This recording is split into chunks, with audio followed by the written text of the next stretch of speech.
提着昨日种种千辛万苦，向明天换一些美满和幸福。爱你够不够多，对你够不够好，可以要求不要不在乎，不愿让你看见我的相处是曾经无悔的风雨无阻。រដ្ឋបាលក្រុងបាងកកបានធ្វើសេចក្តីណែនាំឲ្យមន្ត្រីពាក់ព័ន្ធទាំងឡាយត្រូវត្រៀមវិធានការទប់ទល់ក៏ដូចជាចុះទៅពិនិត្យជញ្ជាំងការពារទឹកជំនន់និងហេដ្ឋារចនាសម្ព័ន្ធនានានៅតាមដងទន្លេចៅប្រយ៉ាព្រមទាំងតាមប្រឡាយបាទខ្លងបាងកកបាទណយខ្លងមហាសាបាទមហាអសាវនិងខ្លងប្រាខាណុង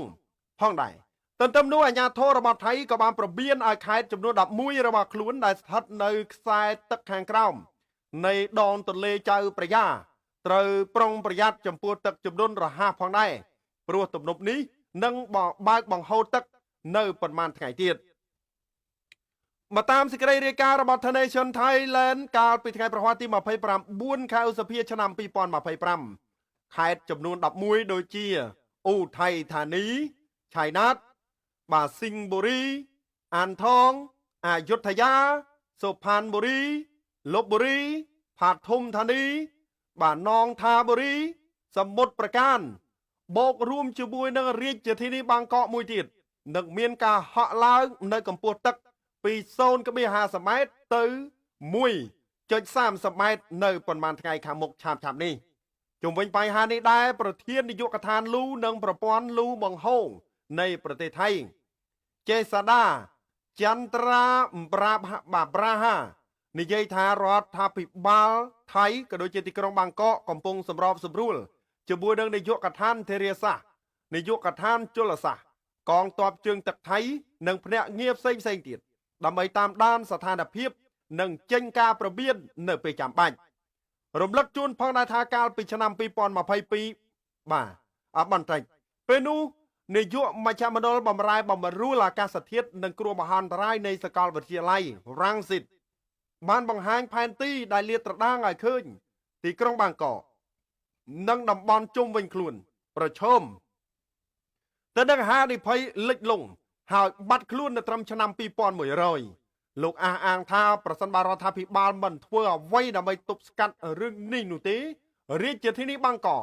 ចាំបាច់ត្រូវតែផ្លាស់ទីតាំងទៅកន្លែងផ្សេងបាទអញ្ចឹងពុកម៉ែបងប្អូនបាទគឺច្បាស់តែម្ដងណាពុកម៉ែបងប្អូនតាក់ទងបាទទៅនឹងព័ត៌មានពុកម៉ែបងប្អូនគឺច្បាស់ហើយតាក់ទងទៅនឹងប្រទេសថៃគឺប្រកាសហើយបាទគឺប្រកាសតែម្ដងថាត្រូវតែដោះស្រាយបញ្ហាបន្ទាន់បាទមិនដូច្នោះទេគឺទីក្រុងបាងកកនឹងរងគ្រោះទឹកជំនន់ធ្ងន់ធ្ងរតែម្ដងគឺលិចទីក្រុងបាងកកនឹងទាំងមូលតែម្ដងបាទលិចទីក្រុងបាងកកបាទបងប្អូនធ្លាប់ឮទេបាទបាងកករលំភ្នំពេញរលាយព្រៃនគរខ្ចាត់ខ្ចាយសបាយអង្គរវត្តភ្នំពេញគឺធ្លាប់ខ្ចាត់ខ្ចាយរួចហើយបាទគឺសម័យខ្មៅងងឹតចម្លៀសចេញពីទីក្រុងភ្នំពេញបាទទៅធ្វើស្រែធ្វើស្រូវទាំងអស់គ្នានោះបើតាមឪពុករបស់ខ្ញុំគាត់បានប្រាប់អញ្ចឹងយើងឆ្លងរួចរាល់ហើយណានៅបាងកកឥឡូវគឺលិចតែម្ដងពុកម៉ែបងប្អូនគឺលិចតែម្ដងកុំភ្លេចមួយទៀតនៅប្រទេសវៀតណាមមួយឆ្នាំគឺមានការស្រុតដីទៅក្រោមរហូតខ្ញុំធ្លាប់បានចេញព័ត៌មានខ្លះហើយនៅវៀតណាមរហូតទៅរកអ្នកជំនាញមកពីជប៉ុនដើម្បីសិក្សាស្រាវជ្រាវអំពីការស្រុតដីនៅវៀតណាមខ្ញុំក៏ធ្លាប់បានចេញព័ត៌មានដែរតាក់ទងទៅនឹងបញ្ហាទាំងអស់នេះបាននៅ Channel YouTube Admin Standard ដូច្នេះពុកម៉ែបងប្អូនអ្នកតាមដានព័ត៌មានជាតិនិងអន្តរជាតិចូលរួម share ចែករំលែក